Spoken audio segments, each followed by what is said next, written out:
I said, what? Whoa. I said, how much is that 1/4-inch walnut plywood? How much do you think a sheet of 1/4-inch walnut plywood is? Welcome to Off the Cut. Dude, I haven't touched any wood in a long time. And that's why it's covered in plastic. Oh, man. Some X-rated content there. I don't care how long it is. Thoroughly excited. Great for the pocketbook, bad for the environment. Oh, I'm number 3! Hell yeah. Hell yeah. I'm glad we got the explicit out of the way early. If I'm going to put money into this, it's going to be great. And I guarantee it. Don't forget to spend your Burkle bucks. That was super easy. Get it. Welcome to Off the Cut, episode 207 for Tuesday, March 10th, 2026. Hell yeah. Breaking news. This podcast is still sponsored by kmtools.com, the premier place to buy your woodworking tools that are designed by Jonathan and his team. I mean, I say that, the way I said that was confusing. It makes it sound like you can only buy Jonathan's tools there. But they actually, the motto of the store is that if it's in their store, it's in their store. And what that means is that all the tools on the site are either stuff that they've designed themselves. That's boring. But there's another category of tools, which is ones that they actually use themselves. So it's all high quality stuff that these guys, who are much better woodworkers than any of the three of us, personally vouch for. Yeah. Oh yeah. Oh yeah. To think the three of us combined is like what, 1/10 of what Jonathan can do, if that. Yeah. That's and generous. but it's just a bunch of high quality stuff. I mean, do I really need to say anything else? You guys know the drill at this point. If you've been listening to this show for not a while, you guys know that we are crazy about KM Tools, and you get to feel good about shopping there, because every single sale goes to support the Katz Moses Woodworkers with Disabilities Fund that puts tools in the hands of people who need them. And speaking of, I'd like to use that transition. He gives us $50 to give away to one lucky patron every single month. And last week, we had a drawing. But turns out one of our patrons is a pretty good dude, Mr. McEwen, right? No. It was Andrew who Andrew won. Sorry, yes. Andrew, yeah. Greg McEwen was our newest patron last week. Sorry, everybody. We were having a discussion about patrons before the show started. Yeah. So Andrew won this month's drawing and also won last month's drawing. So when I got him connected with Jonathan and Mark over at Cam Tools, he said, you know what? Why don't you go ahead and redraw it to give someone else a chance? There we go. Like class act. Class act. Yeah. So without further ado. Give it away now. Katz Moses, a $50 gift card. Word to your mother. This month's re-winner, thanks to Andrew, is Mike Cupo at R&R Woodwork. Heck yeah.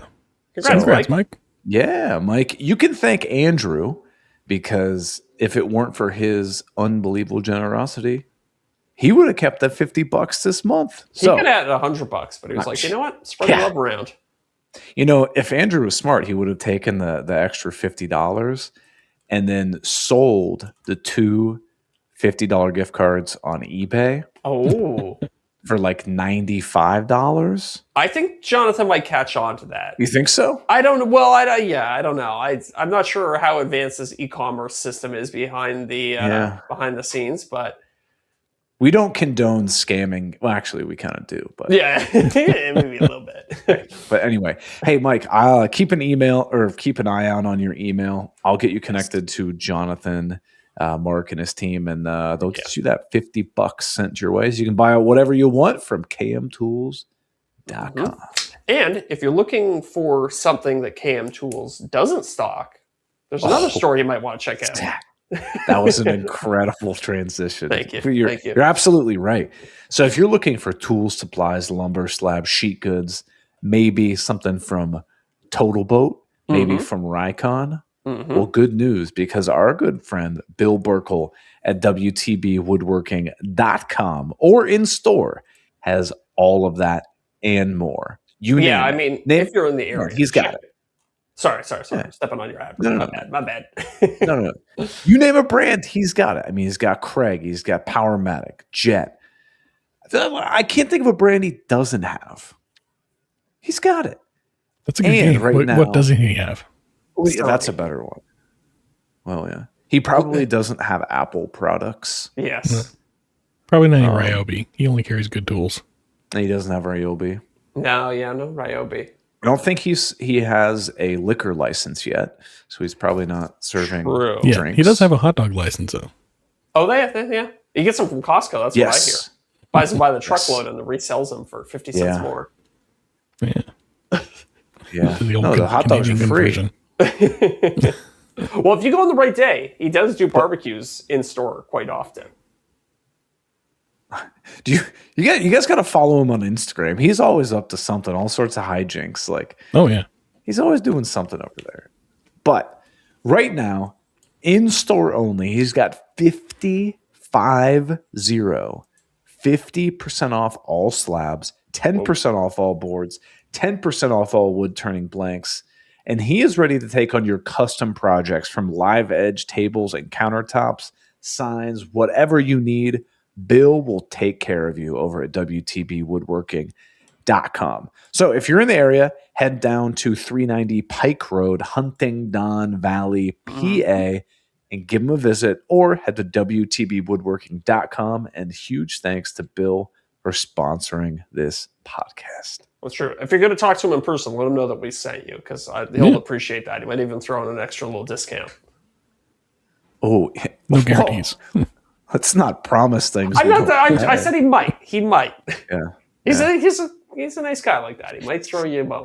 It's like the episode of Seinfeld when George goes in to get a pair of glasses and he's like, Kramer.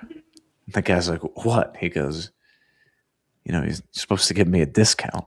Oh, yeah. Did you see that one? Yeah. Kramer's like, George, you go in, you say my name, you'll get a discount. Oh, I've always, good episode. I've had that happen to me a number of times in real life where somebody's like, go to this place, say you know me, and they'll hook you up. Have you ever actually done that? I've always been too self-conscious or too weirded out by the whole process to be like, yeah, I know Eric. He told me to come to your woodwork at your mill or whatever. I'm just like, I'd rather just pay full sticker price and have that awkward conversation. I'm the same way. It's awkward. I don't really want to name drop. And how do you bring that up between, was it when they're ringing you up at the counter? You're like, oh, by the way, I know so-and-so. That seems a little, I don't know. Yeah. A little sleazy. I mean, I feel like I've done it in the past, something along the lines of hey, maybe you start off the conversation with, hey, my friend so-and-so recommended that I come and check you guys out. Tell me what you do here or something like that. Yeah. Kind of a sleek way to do it, perhaps. Well, you go to a store or something like that. You might just be dealing with the summer intern behind the counter. Ooh, I heard a drink crack there. Mandarin orange. Okay, well, let's just get this out of the way. Mm-hmm. They might not even know who you're talking about. You go into, random woodworking store. You're like, hey, I know Eric Spenceley, and it's just a summer intern. They're like, who? Yeah. Huh? I'll try that next time I go to Lowe's. I know Eric Spenceley. Yeah. What kind of discount can I get? They probably charge you 10% more. Yeah. Honestly. Especially if I'm buying something rigid. I had the weirdest customer service interaction this week. Tell me. So I'm in the middle. Excuse me. I'm in the middle of working on the bookcase, the big bookcase project or whatever, and I finished the bottom little case thing, and I was like, oh, I just gotta slide in a 1/4-inch back panel, be good to go. And I was like, oh, I got some walnut plywood, no worries. So I get the piece out. And it's scraps, obviously. And it's 3/8 of an inch too small. And I'm like, oh, there's no way to do this. So Yeah, it's you like cut everything else 3/8 of an inch smaller. You just shrink the whole project. it's already glued up. Oh no! Right. So I'm like, I'm not doing that. No, I definitely considered that though. But so it's like, I don't know, it's like 1:00 in the afternoon or whatever. And the place that I know has walnut plywood is now on the complete opposite side of the city that I live now. So I'm like, is it worth a 50-minute drive over there? Mm-hmm. And I also know that the 1/4-inch walnut plywood is expensive as all hell. Yeah, 1/4-inch sheets like as much as a 1/2 inch or 5/8 sheet for some weird reason. There's no discount for thickness. It's bizarre. No. And so I'm like, whatever. I'll head over there and just kill an afternoon. Mm-hmm.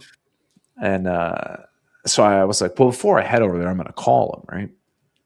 So I call him up on the phone and just like, no answer. I'm like, what the hell? Go online. Apparently this place is closed like a month after I moved from that side of town. Oh, really? Oh, really? Yeah. So I'm like, what the hell am I going to do now? Drove them out of business. I guess. Without you supporting them, you can keep the shop afloat. So then I'm like, all right, I'm going to call my other like big like commercial plywood dealer place. But the only problem is there it's like a warehouse. You have to like place your order. They have to pick your order. They put it on a pallet and then they like call you when it's ready to pick up and stuff like that. Yeah, pain in the ass. And so I'm like, okay, I don't want to call them. So I'm like, you know what?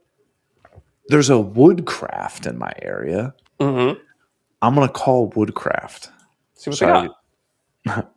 I call them up. The guy answers like, this guy just sounds like he ran a marathon to come pick up the phone. Or he's got emphysema or something. He's struggling to speak on the phone. And so I'm asking him, I was like, hey, do you guys have 4x8 sheets of 1/4-inch walnut plywood? Mm-hmm. And he goes down this whole like rigmarole of a story that I truly stopped listening to. It had to have been for probably 2 to 3 minutes long. Just tune out at minute like 1.5. Yeah. When I realized that it had nothing to do with what I was asking. So he goes, you're looking for walnut plywood, right? I think he like circled back on himself, right? And I was like, yeah. And he goes, all right, give me just a second. I'm going to go check in the back. And I was like, all right. So I'm imagining this guy's going to like put me on hold, right? Mm-hmm. No, he's taking the phone with him back to the back. And I could hear him going, oh no. Just like heavily breathing. I'm like, I'm going to make this guy keel over checking on plywood. And then I hear him start like, flipping through a bunch of plywood and stuff. He's kind of cursing, murmuring under his breath, and damn it. Oh, Jesus. Just like saying a bunch of stuff. Yeah. And then he starts yelling. He's like, hey, Mark, we got 1/4-inch plywood anywhere? And all that, like, I'm on the other side of the phone just dying, right? Like, I had to mute my phone because it was hysterical. And he finally gets back to me and kind of like fumbles the phone around. I was like, yeah, we don't have any 1/4-inch walnut plywood right now. He goes, I do have 8-inch by 8-inch project panels, if that's helpful. 8-inch by 8-inch? Nah, I don't think so. Like, what am I doing with that 8-inch by 8-inch thing? And I was like, no, I'm good. So I ended up having to call my like big distributor that I usually get like pre-finished plywood and stuff for. So I'm going through, I was like, if I'm heading down there, I might as well stock up on some other stuff, get some 1/4-inch MDF, sure. just fill the truck up. Right. Yeah, make it worth your while to go all the way out there. Right. And so I give him the order. I needed 6. I was like, I'll take 6 sheets of 3/4-inch pre-finished, both sides plywood, a couple sheets of 1/4-inch MDF. And then I was like, all right. And then I'll take 3 sheets of 1/4-inch walnut plywood. And he goes, all right. He goes, $1,100. I said, what? Whoa. I said, how much is that 1/4-inch walnut plywood? How much do you think a sheet of 1/4-inch walnut plywood is? I 4 by mean, 8? I would expect Here's my kind of like high outrageous price. $100, $120 maybe. That's what I thought. Deric, what are your guesses? We're talking a 4x8 sheet, right? Uh-huh. Yeah, I'd say 100 to 130, depending on where you go. $209. Jeez. You're getting the newbie discount. So Wow. I was like, dude, you're crazy. Yeah. And he goes, well, hold on. It's MDF core.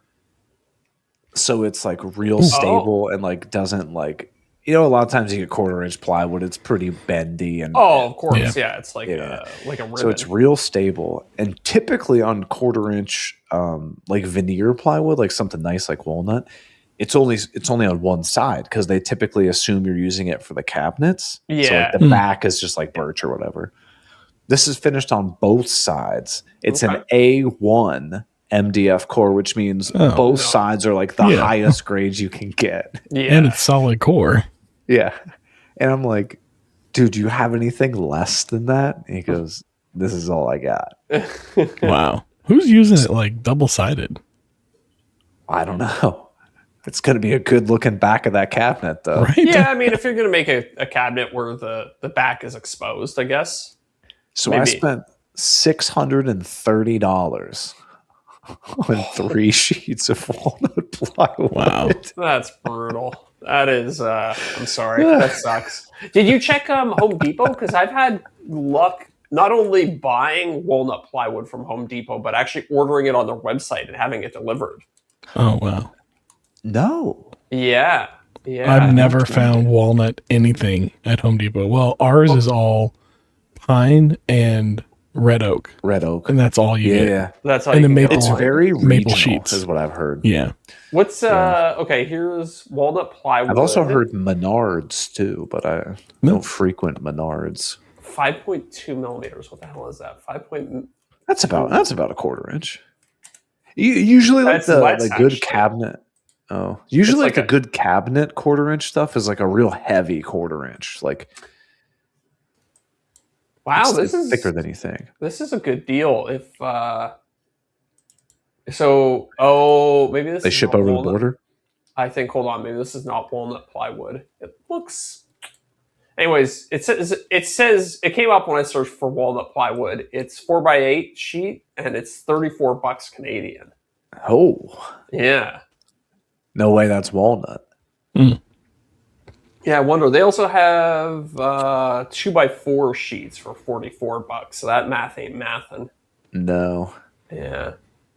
I don't know what it is, but yeah, I was like, golly, I got absolutely bent over a barrel on that stuff. Right. Yeah, that sucks. I mean, God.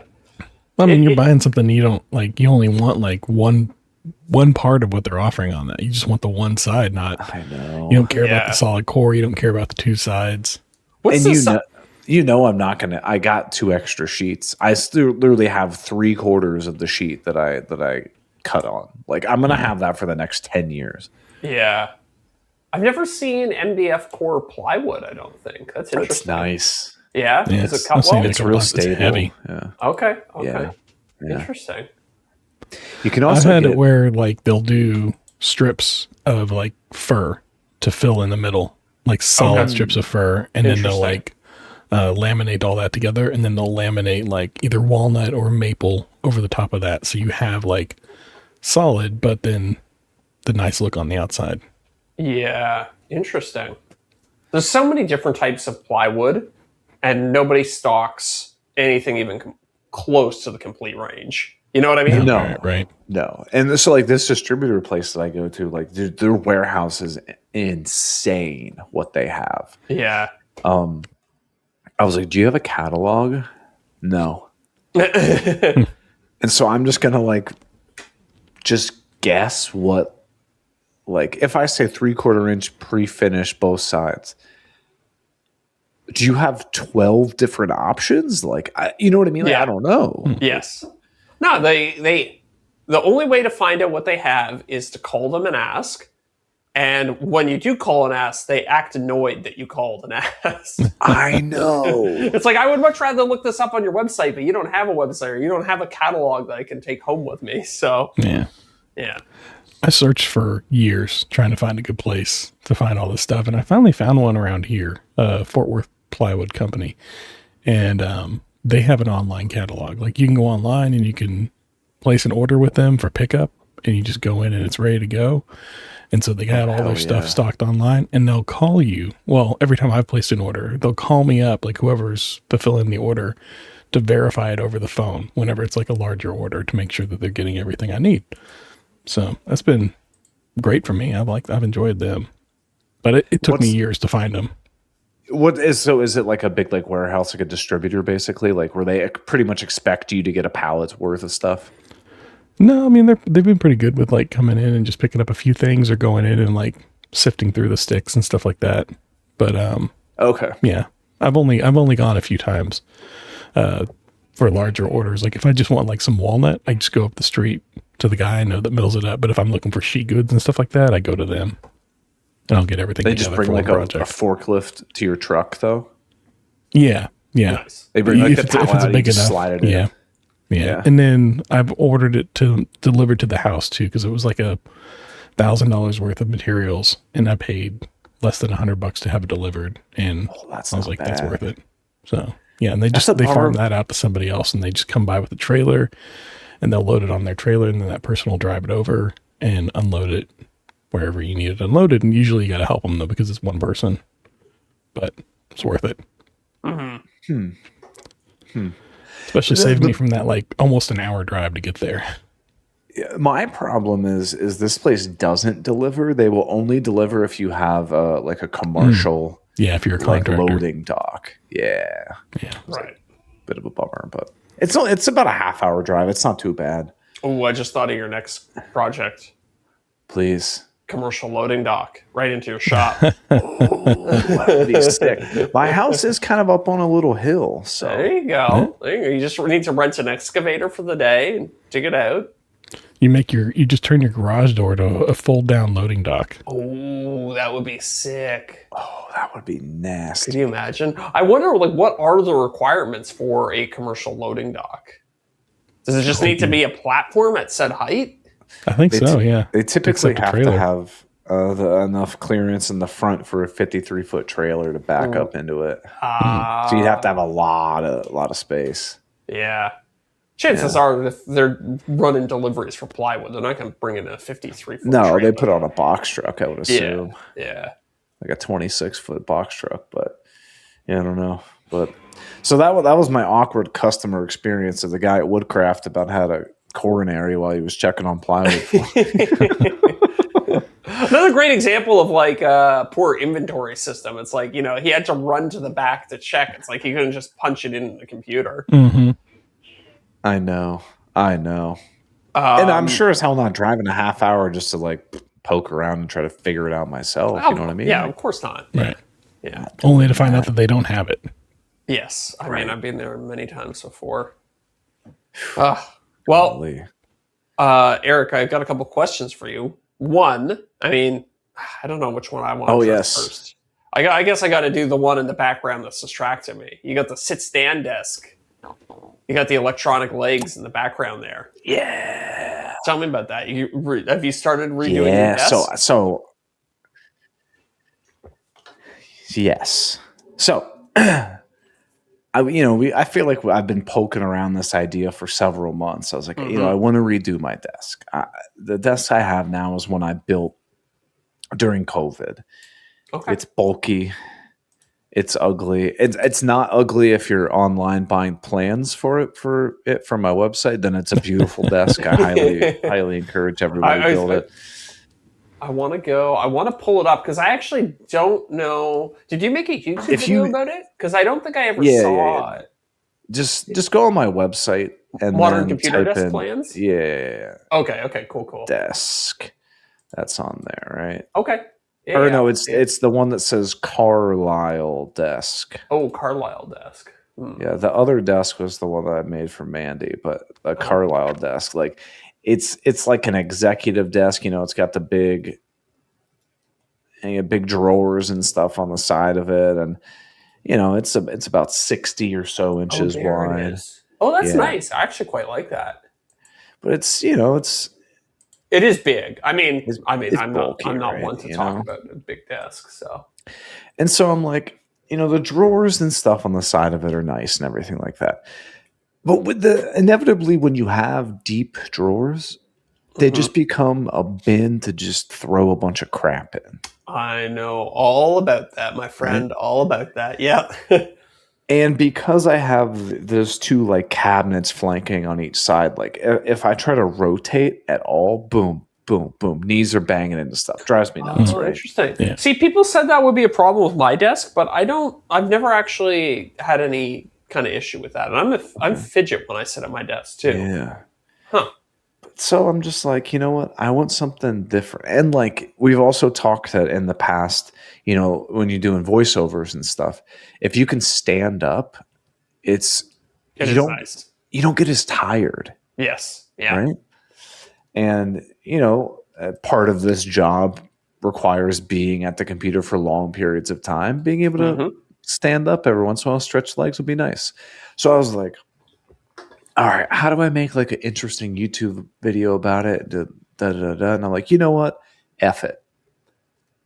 Just buy one of these sit stand leg thingies, throw a top together, move on with your life. Okay. So not making content out of it. It's just okay. Cool. No. Now, what are you going to do with all the stuff that's in the drawers? Truthfully, I went through it. A lot of it I don't need. Don't need. Yeah. Just toss it out. It's just crap. you know? Yeah. But I've decided I'm going to make like a big, I don't know, it's probably going to be like a 6-7 foot long desk. Like I want it to be like, I want it to be a pretty good size. Mega desk. But then on the underside, I'm going to make like little cradles. So think little like, if you got a little box or something, you put some like little cradles underneath of it. So that like, that's where I'm going to put my laptop on these little cradles so I can slide it underneath, plug it in. So you have the ability to reach all the sides of it, but it's kind of like suspended underneath the desk. That's cool. So everything on the top is nice and like out of the way and clean, but then I still have access to everything. So like I'm going to put like even my like label printer for orders is going to be under there. So like it just like pops out and boom, it's like right at the front of my desk and stuff like that. Okay. So are these going to be like sliding cradles? Like is it going to be like a drawer that comes out, or is it just going to be single item slotted in? I haven't fully thought through that yet. Okay. I considered the drawer aspect, but that almost might be, I'm almost thinking that potentially can overcomplicate things. It could, and also but I don't know. I'm looking at the legs behind you. The way those sit-stand desks, the raisey-lowery ones work, is there's like a ladder frame that goes on the bottom of the desk. Yeah. So you would have to make something that would either hang below that, I guess. You know what I mean? Because otherwise, like if you try and do a drawer, it's just going to smash right into the frame. Exactly. Unless I did it on like the outer flanks, right? On the wings, Let's see here. Oh, look at this. I could make the desk extend out this way a little bit and then put the drawer like right here. I don't know. Yeah, you get it. I can't. Yeah. I can't try to deal with all that over my shoulders and stuff. Definitely thinking about that, but dude, so it's a little bit shocked how. Yeah, still a work in progress. Right now, I milled down some lumber for the top. Got to let it acclimate a little bit and glue it all up, and then I'm just going to slap the tabletop together. And then anything that I want to attach to it, I'm just going to screw to the bottom. I don't need to, do wood glue and all this stuff because then if I change my mind, I'll never be able to take it off. Yeah, that makes sense. So, but I'm shocked how sturdy this base is. Like really? Okay, so I was that was something else I wanted to talk about because I saw a YouTube video recently where it was the title of it was I tried every single sit stand desk, and then the caption in the thumbnail said they all wobble. Interesting. So yeah, so interesting. So maybe they missed one. Maybe you got a good one. This is rock solid. Like even on okay, it's on carpet, so like obviously it's gonna like move a little bit. But if I like hit it, it doesn't go like whoa, whoa, whoa, whoa, whoa, whoa, whoa, whoa, whoa, whoa. Yeah. Not at all. Huh. I'm pleasantly surprised. Did you end up watching that video? I didn't. I was like, I'm not really in the market for one, but I just thought it was kind of interesting. Now the one that you have is like your workbench behind you. You said that was just like an Amazon something or other. Yeah, I think I got that off Amazon. Can't even remember now. Jeez, my brain's turned to mush. Yeah, I think it was Amazon because it's an L-shaped one, which actually adds to the stability of it, which I appreciate. But it's like, oh yeah, that's true. It's pretty good. I put a big, heavy top on it and a bunch of weight, so it's pretty solid. But when I have 3D printers on it, and when the print head is moving around, it does shake a little bit. Oh sure. I mean, it's an elevated thing. Like this one's got 4 legs because a lot of them have like just 2 legs. Yeah, and I would assume those ones, they would naturally they're going to have a little bit of flex and stuff to them. But I'm pleasantly surprised by this one. How much was that? Let's see. I can pull up my order because some of them are shockingly cheap. I wouldn't be surprised if you can get one for $200. No, this one. So this is called the E7 Plus. Okay. E7. That I got, and it was. Hold on. You got the Flexi Spot one. I got a Flexi Spot one. It was $419. Okay, interesting. Wow, it's if $419.98. That's crazy. Okay, in Canada, it's $849. Golly, I also scooped up some like coupon codes. I had ChatGPT dig around YouTube and find like creator coupon codes. Maybe that's magic. Oh, sorry, I'm looking at the E7 Plus Max. Maybe so the E7 Plus Max has 4 motors and will lift up to 660 pounds. Oh, okay. The E7 Plus has 2 motors and will lift up to 540 pounds. And I'm like, listen, an extra 120 pounds is nice, but for $250 more, I don't care. Yeah, that might be all you need. Okay, you're only gonna have 3 people standing on it at one time, not 4. Yeah, it's 580 Canadian, which is a little bit more in line with what the exchange rate would. Yeah, because I was gonna say I think Flexi Spot might be a Canadian company. Oh, they could be. I've been working for years to try to get them to sponsor a video, and it's for like a chair or a desk or something, and I'm just like, you know what, whatever. I'm just gonna buy it. I don't care. Screw it. Yeah. But they're not. You could ask them to it. just send it and like, I'll mention where I got it from the video. Sometimes brands are open to that. Oh, I'll have to try that. Yeah. Deric, I'm sorry, I couldn't hear what you had said. No, it was just the same thing. Like, they're not getting content from it.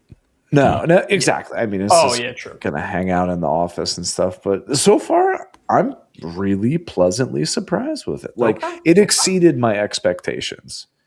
Super quiet, super smooth, up and down, and excited to kind of build it out and see how this workstation, works and stuff. So it's got the presets. The idea, so how quickly does it? I was gonna say, how quickly does it change between the different heights? It's pretty speedy. Is it? I would say to like go from all the way to the bottom to all the way to the top. I don't know, 5 seconds or so. Whoa! Wow. No way! Really? 5-6 seconds. Yeah, it's pretty quick. Yeah. All right, that's awesome. Yeah, I like your concept of just kind of like I'm not gonna plan it all out, but I'm gonna kind of build it as I go, type of thing. Add on to it as I need to. Yeah.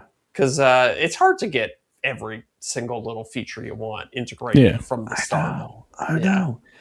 And that's why I want to do I know what you're thinking. You're like, whoa, 6-7 feet long desk. Like, that's bananas. Yeah, absolutely it is. But I want to be able to kind of like put things up underneath it and like have room for all of that. And sure, I could really plan it out ahead of time. But like the thing is, if I screw into the bottom of this and then I want to move something, I don't really care if I've got a couple extra screw holes on the bottom of the desk. You know what I mean? Big whoop.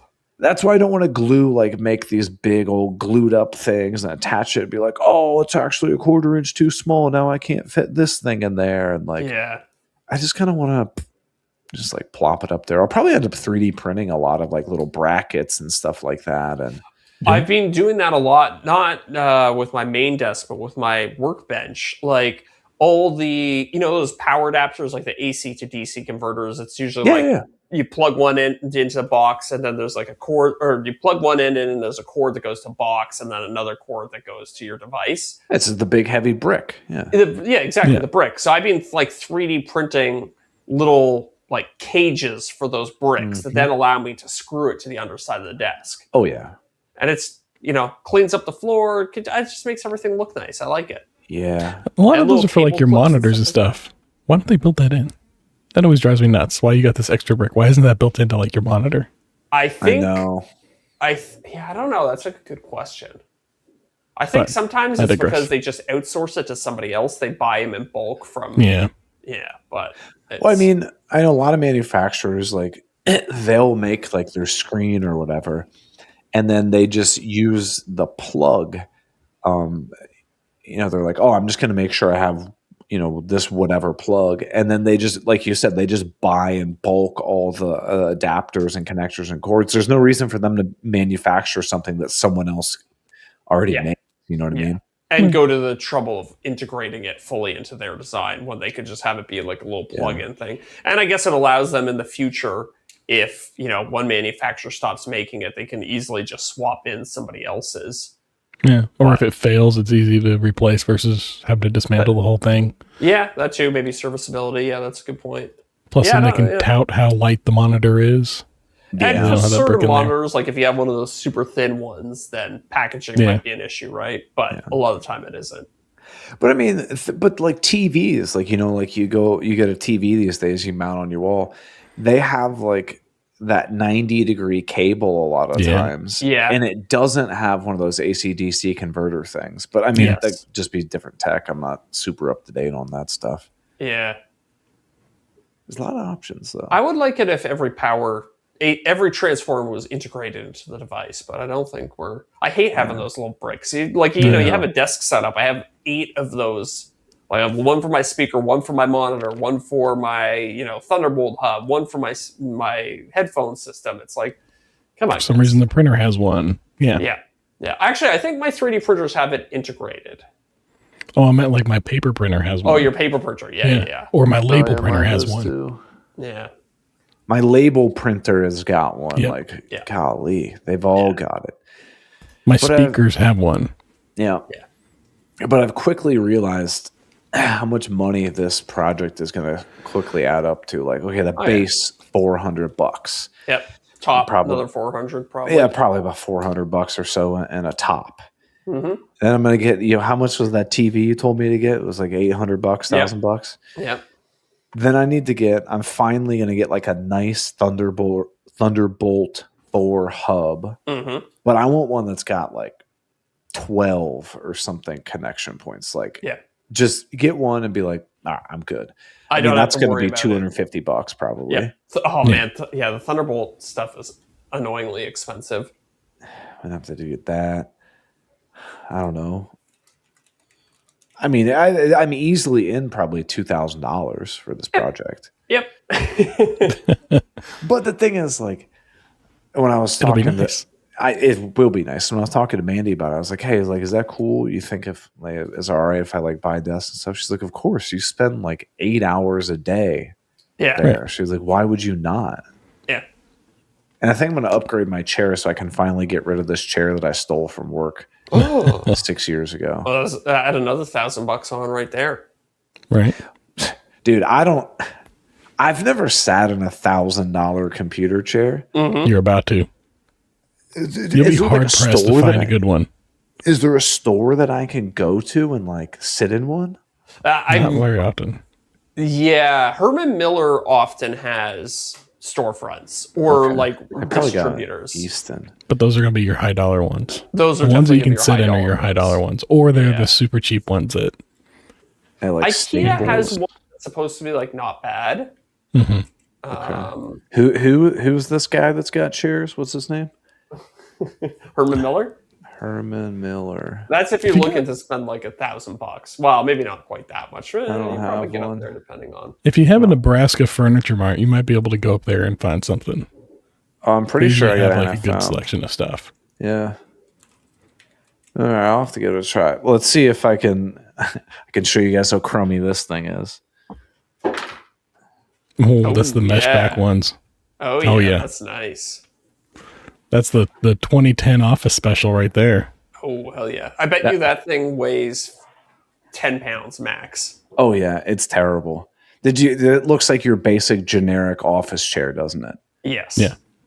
Yeah, the little it had this rubber thing that was adjustable on the lumbar support that was just like a rubber band that snapped off about 4 years ago. So I'm just basically just sitting on like some mesh. Was that like a COVID thing? Your company was like, everybody like grab your desk chairs and head home. Well, yeah, See you in 2 weeks or whatever. I had originally asked, I was like, hey, will you guys give us like money to buy office supplies for things at home? They said, no, just go to the office and get what you need. All right. So I interpreted that as take as many monitors, keyboards, mice, chairs, Whatever you need. Yeah. All right. That's funny. My wife, whenever she got put on work from home after COVID, they gave everybody at her level or whatever, like $350 to buy a chair. Yeah, I think Sophie's company did something similar. Yeah. I think they just gave them X amount of dollars and they were like, use it for whatever for your home office. Like you want a keyboard and mouse, sure, go for it. The one thing I genuinely don't get, why the hell do I want a headrest on my computer chair? Oh, I don't know. I'm enjoying mine right now. Really? It's nice, it's something you actually use? I feel like I'd sit there and be like, whoa, what the hell is that? So the way I have mine set up is it's kind of aspirational. Like if I'm sitting with perfect posture, then my head is against the headrest. And so I know if I'm not feeling that headrest, I'm like, okay, I could be sitting a little bit better right now. Oh. That's my thinking with the headrest. Mine's nice for like whenever you've had a long day and your neck's a little sore or you're a little tight, maybe a little bit of a headache, you can kind of lean back into it. As opposed to if you don't have one and you're being fully supported by your neck muscles, it can be, if you got like a headache or something, it's a little much. I have the bad habit nice of like leaning into my computer, even though I have a giant F-off screen. Oh, I do like this one where you kind of bend over and then you're... Yeah, exactly. The hunchy good old neck. fashioned, the nerd neck. Yeah. Yeah. That's whenever I first come in and I sit down and I'm like, I'm going to be here for 5 minutes. I'm just going to lean forward, do my thing real quick. And then it's like a half an hour later and I have to tell myself, no, just settle in, get back, relax. See, I feel like if I had a headrest on my chair, it would look like Dana Carvey from Master of Disguise trying to be a turtle. So Scott just chimed in. He said that you can try and find an office furniture distributor in your area. Yeah. Okay. And a lot of time, I think they'll have showrooms, and you can go check out a bunch of different brands there.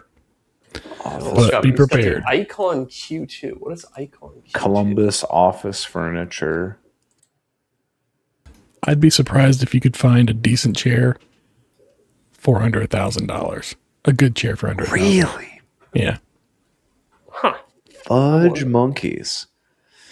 But like that's like it's a really nice chair. You can get a serviceable chair, I think, for probably like $200 to $500. I think. But if you want something that is really nice, you're probably going to end up spending about $1,000. So like I saw that the Flexi Spot has got some chairs, but like I don't want to willy-nilly just rip one off the internet. Like I probably want to sit in this thing. That's the thing. That's the hardest. Yeah. I mean, you can look up reviews and stuff like that, and you can get the opinion of people who actually own them, but it's so particular. I'd be really reticent to just order a chair off the internet, especially a $1,000 one, unless, who knows, maybe they have a fantastic return policy. Yeah, but that is where you're going to find your cheaper ones, though, is buying them online. Yeah, definitely. And the three of us are outside of what I would call the standard body size. Like we're all taller than most, right? Yeah. Which throws off how things bit us. My headrest I currently have at its maximum height, and if I'm honest, it's supporting kind of the crick in the back of crown. my neck more than it is supporting my head. If that makes any sense. Okay. Yeah. Yeah. So you guys are telling me spending a big money on an office chair is really going to make that big of a difference? I think you'll notice a difference going from, say, 250 to over 500 for sure. Like, Does there's your back hurt after sitting in your Oh, chair? yeah. Chair's awful. Well, okay. Yeah. Well, then, yeah, you're going to notice a difference. Yeah. It's like I constantly like wiggle around in it. And like, if I sit like all the way, just like my butt completely to the back, I can like kind of get situated. But then as I sit there, I like slide out of that position because it like doesn't hold me well. You know what I recently got, which I didn't think I would like as much as I did? Yep. Footrest on the desk. Yeah. Does Because then kinda you make a can kind of difference. get that like incline or that recline action going on. And then it raises your Exactly. knees off the edge of the seat too, which helps with circulation. Yeah, yeah. I got a 2-stage one, so I can do like there's one that's like kind of like a pedal that's 3-4 inches off the ground, and then there's a higher one that's maybe 16 inches off the ground, and I can really hit the recline with that.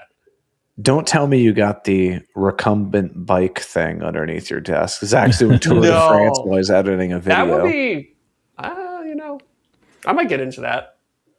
Here's a new video for you. I powered my computer myself. Ooh, wow. I wonder if I could. Probably not. I don't think I could generate like 1,000 watts just by pedaling. And just go to town. Well, no, because like don't some of the exercise equipments like rowers and like bikes, like they'll actually measure it by like watts that you're. Yeah, totally. I remember. So Some in of them are Toronto- self-powered. In Toronto, we had this thing called the Science Center, and it was like it was for elementary school age kids to go to. It was kind of like an amusement park, but it's all like a bunch of science exhibits strung together. And they had a bike that was hooked up to a light bulb, and you pedaled the bike and it would light the light bulb. And I remember just powering one light bulb was pretty difficult on a bike. So, Well, ChatGPT, I asked, could I generate 1,000 watts pedaling a bike? And it says, short answer, almost certainly not. At least not for more than a few seconds. yeah. An elite pro cyclist, Tour de France level, can generate 350 to 450 watts for an hour. For an hour? Wow, that's pretty good. Yeah. Must be why those guys eat so much food, have to intake so many calories. I guess. So you could generate 1,000 watts if you're a very, very strong cyclist and it's a full sprint and it's only going to last a few seconds.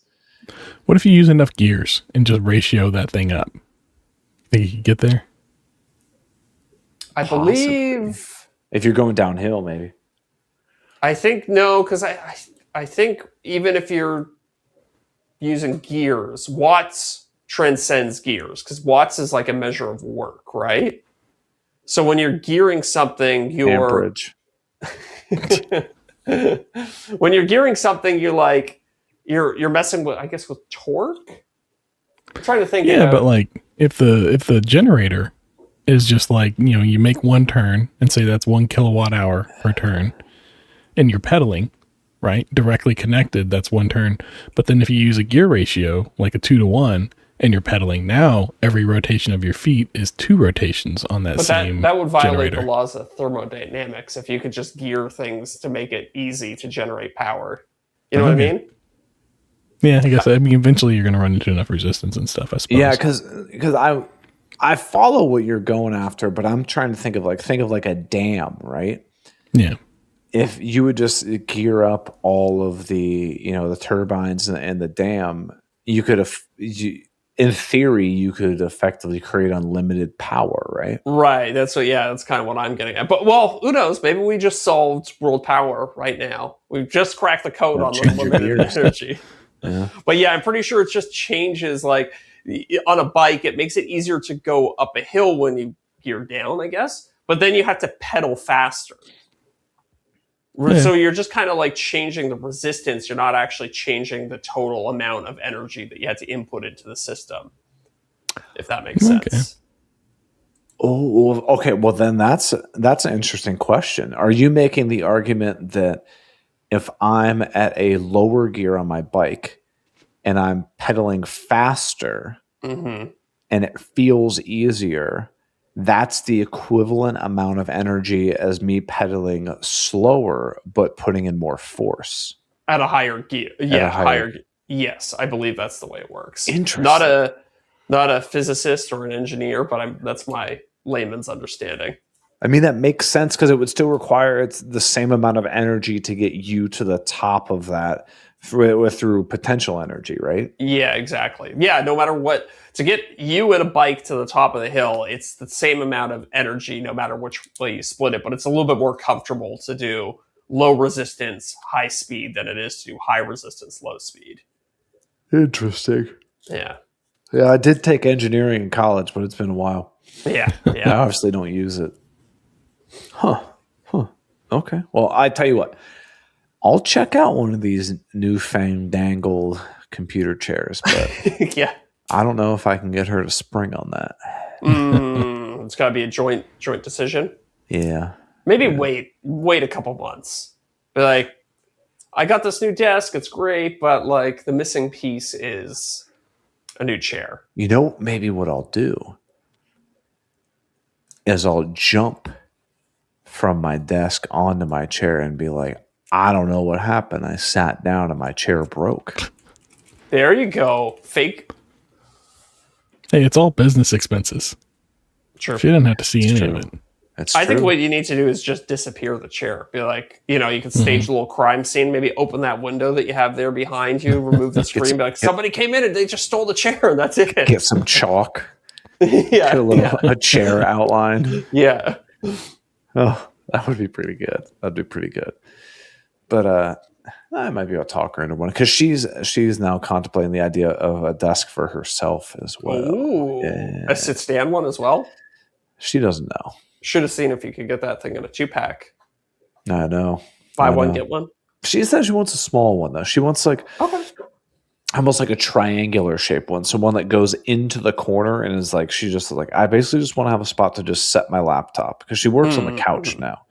She's like, I don't want to work on the couch anymore. I was like, well, Yeah, fair enough. figure it out. But Actually, you know what? Sophie came into my room earlier when I was working, and she was like, I want to do some upgrades to my office. And the first thing she said was, I want one of those desks that goes up and down. all right. Yeah, so maybe Well, I've got nothing but good things to say about this one so far. Yeah. All right. Sweet. And I think we just solved your chair dilemma. You offer up your old one to Miranda. There you go. Here, you can have my chair. Oh, and now what am I going to do? I guess I need to get a new chair. Right. But she wants a desk more so than a chair, right? Yeah. Well, yeah, but she's going to need a chair for the desk, right? She wants a bouncy ball, is what she said. No way. She wants to. Swear to God. Swear to God. I've heard it's good for your posture, but I don't know. She had one 8 of the hours previous straight. job and loved it. And she just, Really? You just I would get sick. Like, could you imagine reading doing that? That is a distinctly feminine thing for some, in my mind. I'm not saying it necessarily needs to be, but like I have a hard time imagining an office full of dudes on bouncy ball chairs. Bouncy balls. Yeah. As a famous talent scout of our era would say, that's a no for me, dog. You know? They have I just Googled bouncy ball chairs, and they have like a frame with the wheels from an office chair and a little bit of a backrest, and then just a big open dome where you can put a bouncy ball, if that makes sense. I've seen that too. Yeah. I've seen that too. But I mean, if she tried it and she likes it, then hell, why not? I don't know. Do you remember those weird kneeling chairs that they used to have in the 90s? Do you ever see one of these? Oh, yeah. Kneeling office chair? It was so weird. I tried to use one once, and I was like, "No, this is too." I can't. Imagine that would hurt your knees or your shins after a while. Yeah, you would think so, right? They were pretty well padded, but yeah. Yeah, they come up with all kinds of silly shit. At the end of the day, Standing for too long, you're in pain. Sitting for too long, you're in pain. Just do a little bit of both. Yeah. Just gotta stay do what I mobile. do. Work for a few hours and like get up, do some stretches, do some push-ups, Yeah. go back to work. Keep Go moving. for a walk after lunch or something, Yeah. you know? Yeah, exactly. Just, move around. Do something different. But Well, at the risk of making this into the Eric episode, the other thing I wanted to talk to you about is I want an update on this bookcase. oh, yeah, well, Outside of the spending $1 million on quarter inch ply.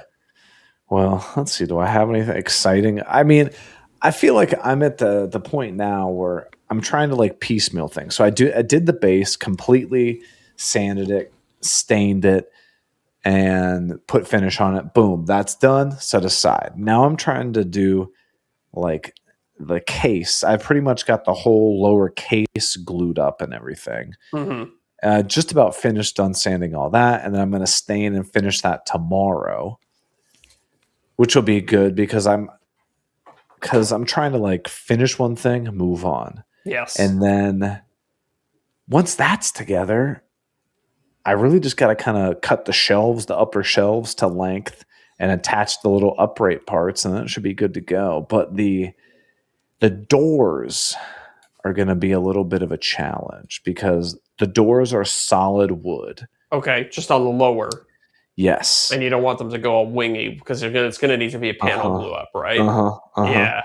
And so I'm going to do what I've done before. I've seen a lot of other folks do it, and I had success with it, where I'm actually going to cut like a dovetail perpendicular to the grain. Okay. And then cut like another piece of wood and basically slide it in the dovetail that would basically keep the panel straight. Yep. But then you only glue like the top of it. Mm-hmm. Yep. And so the bottom has the ability to like move and stuff, but it should in theory keep it flat. And I've done it before and it works really well. It just takes a little time to do. Mm-hmm. And so you're going to have 2 of those per door? Yes. Or 1 per door? 2 per door. 2 per door. Kind of like at like the 1/3 and the 2/3 mark? Yeah. Yeah. Okay. Interesting. So how thick are the doors going to be? The door's going to be 1 inch thick. So I can make that like dovetail thing like pretty beefy to really give it some strength. Yeah. And then it'll protrude doors. from the back. I'm sorry? I said 1 inch thick doors. Those are beefy. Nice. Yeah. Yeah. Gonna be a solid piece. Yeah. And shit, I just realized I got to order the cabinet hardware too. That's an Another easy one. $1,000. No. I'm kidding. 4 Could be. honestly, I might go 3 hinges with the doors. If that 1 inch big. doors, yeah, I think you better go 3 hinges, or at least get like the heavy duty ones. Yeah, because it'll be like maybe about a 18 by 18 inch door that's 1 inch thick. So it'll probably have some pretty good weight to it. Oh yeah. I can get away with the 2, I would think. Yeah, I might do 3, just belt and suspenders. You know what I mean? Yeah. But I gotta order that, and this is one of those things. Is like I was so ahead on videos and stuff, and now this is taking a month to build, and It's complex build. I know. And the problem is, it's like you mill some wood, you got to let it sit. Then you got to do panel glue ups. You got to let those sit. And then, I'm also like, sometimes I can only work on it 1 or 2 hours a day because I got work stuff to do or just other things coming on. It's like, I got to quit doing these big ass projects. But Yeah. I got some other videos right afterwards that I think I'll be able to knock out quickly, like shop upgrade video where I'm going to, insulate the door and like, put stuff down on the floor. Like, I honestly think I can probably finish the action of all of that video in 1 or 2 days. So Okay. it should be fine. Yeah. But enough about me. What's going on in your guys' life? I know I took the whole podcast. I apologize. That's okay. I mean, I asked. I was working on my panel speaker video I created. So last week we talked about the suspension system, right? Oh, yeah. Yes. Where I was going to hang it from a couple of O-rings. And then I talked about doing like a foam block along the bottom to keep it off the wall. Here, let me see. I have it behind me here. Well, this is actually So I actually ended up going with a 3-point system that's going to pull. So it's going to pull down here, it's going to pull up here, and then pull up here in this corner. Interesting. Yeah. So this is when I was in the shop and I was making the panels, I actually made some extra ones because I knew I was going to. So these guys I had to epoxy on. These are like, for people listening, I realized this is horrible podcasting for anybody listening. So I have a foam panel in my hand that's about, I think it's 18 inches by 12 inches. And in the upper 2 corners, there's a hook. And then in the bottom center, there's a hook. And the idea is that it's going to be pulled in all 3 different directions. And it's going to be kind of suspended and hovering there. And that will allow the intention that will allow the panel to move back and forth, to vibrate and make sound. So then, are you going to have like cables sticking out the backside, or are they tied enough in there that you won't see them? So I'm going to have, it's a little tricky to see, but there's going to be like O-rings like this. Oh, okay, so it's just like it's still behind the panel. It's still behind the panel, yeah. But I wanted to make it as close to the edge of the panel as I could without. So you can reach them. So you can reach it, and also so that you get as much surface of the panel undisturbed as possible. Yeah. So it was fun because, so I had to make a jig to lay out each one of these hooks because they all need to be very precisely located. Yeah. And then I had to make another jig that would locate the hooks on the wall that it's going to connect to. Nice. Yeah. So it was CNC or 3D printed? I 3D printed, yeah. I just figured it'd be easy to 3D print. And I'm actually thinking I'll sell like a little package if people want. It's like buy the package, you'll get all the 3D printable jigs I used. You'll get the, all the dimensions, all the, all the information in order to make your own at home. 100%. 100% do it. Yeah, make it like almost like a guide that has all the dimensions. Exactly. Guide that has the dimensions, comes with all the 3D print jigs, comes with instructions on how to do it. Here's a part list, blah, blah, blah, blah. Almost a mini class. Yeah. Yeah. That's sweet. Yeah. Is this one going to be I built invisible speakers? Is that I don't know. I was thinking something like, that might be it. Or maybe like your speakers are a waste of space because like the whole idea with this is that like it gets them off of a surface and onto the wall, and like, nobody really cares if there's something that's projecting 3/4 of an inch off the wall. Or what if you do a thumbnail that's like you standing, something like this, and it says, I built the world's thinnest speaker. Oh, that's not bad. That's not something bad. Like a that. little, like something like that. Yeah. High profile like that. Yeah. Yeah. I'll try some different ones. I'll add that one to the mix though. I actually like that one. That's fun. That's a good idea. I don't know if you can say world's thinnest or like whatever the hell you want to call it. Yeah. I built a super thin speaker or something like that.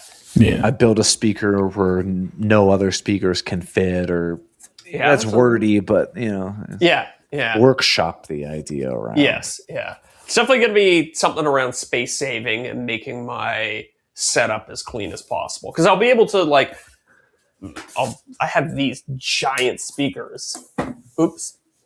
Or is this the future of speakers? Oh, there we go. So I'll be able to free up 2 or 3 square feet of desk real estate, which I'm quite excited about, going back to the desk conversation. Now, my question, are those going to be really sensitive to how they're aimed? How so? Like directionality wise? Yes. So typically at speakers, you want to have them like on your desk, you would have them pointed towards you like in a triangular fashion. Yeah. So I think because the surface area of these is so large, like you can effectively think of this entire panel as the speaker cone, right? So I think as long as you have good line of sight on, at least the majority of the panel, it should be okay. So my question is, if you're going to mount it flat to the wall, you don't need to potentially mount it at a slight angle on the wall. I don't think so. We'll see. I don't know that, the difference of like a degree or so is really going to make that much of a difference. I'm just curious. Yeah. I don't know. Will, yeah. It would. Well, I'll tell you what, I probably won't test it because in order to create that angle, I would probably need to change these the blocks, and I have them epoxied on there. So, yeah, I think we're going to test it flat. If this ends up, like the plan and the whole plans combo kit thing ends up doing well, like Deric said, I can absolutely see you creating this into like a mini course, A little mini speaker course. Yeah, that'd be fun. Yeah. I feel like if you watch this video and you get the little bundle with all the info, that'll be everything you need. Oh, Like, okay. I don't Okay. know if you would. Sufficient. Yeah, I think that would be sufficient. That makes sense. Makes sense. Because the video will kind of walk you through the thinking and the why, and then the plans or whatever you want to call it will be all the boring bits that will just make it like way easier for somebody to. It's kind of like the theory. Like the theory is going to be the video, and then the practical stuff will be in the set of plans. I'm pumped to see this. This is one I was like, I can actually potentially see myself doing. This is kind of cool. Yeah. That's cool. Yeah, I'm excited for it. It's I definitely so because I have to put corresponding cleats on the wall. I did that thing where I was like, okay, I don't think there's a stud here. I don't think there's anything in the wall here. First screw hole that I drive in, I hit something in the wall, and I'm like, that doesn't feel like a stud.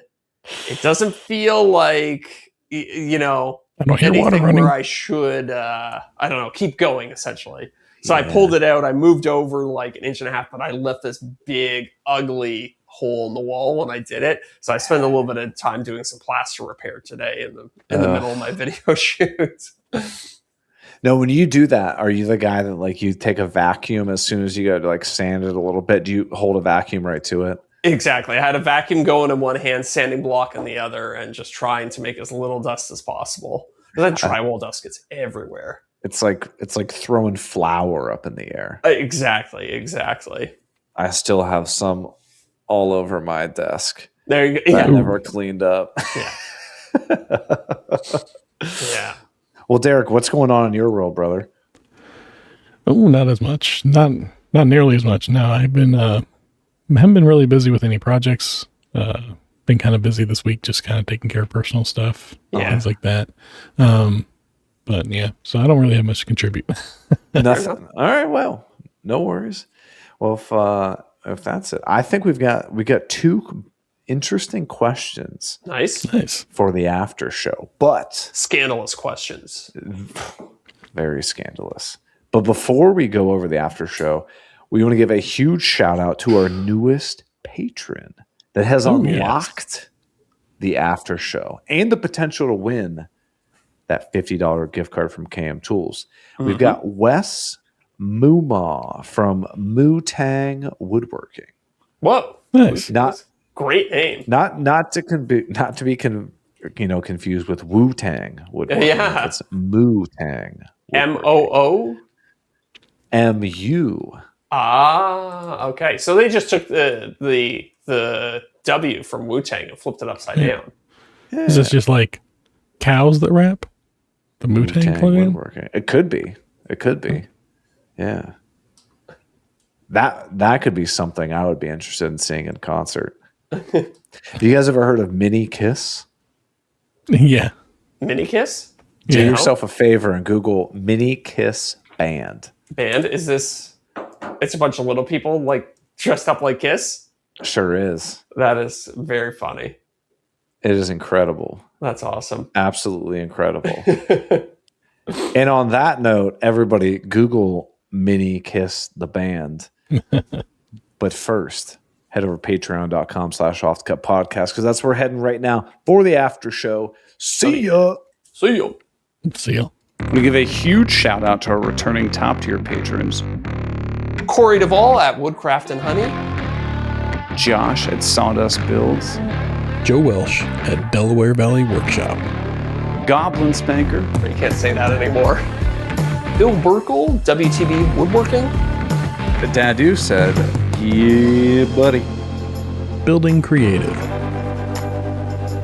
Bailey Thompson. RJ Russ. Damon Pattison. Bingo bango, you're done. Zach, to be honest with you, I don't even know if I follow you. You should stop.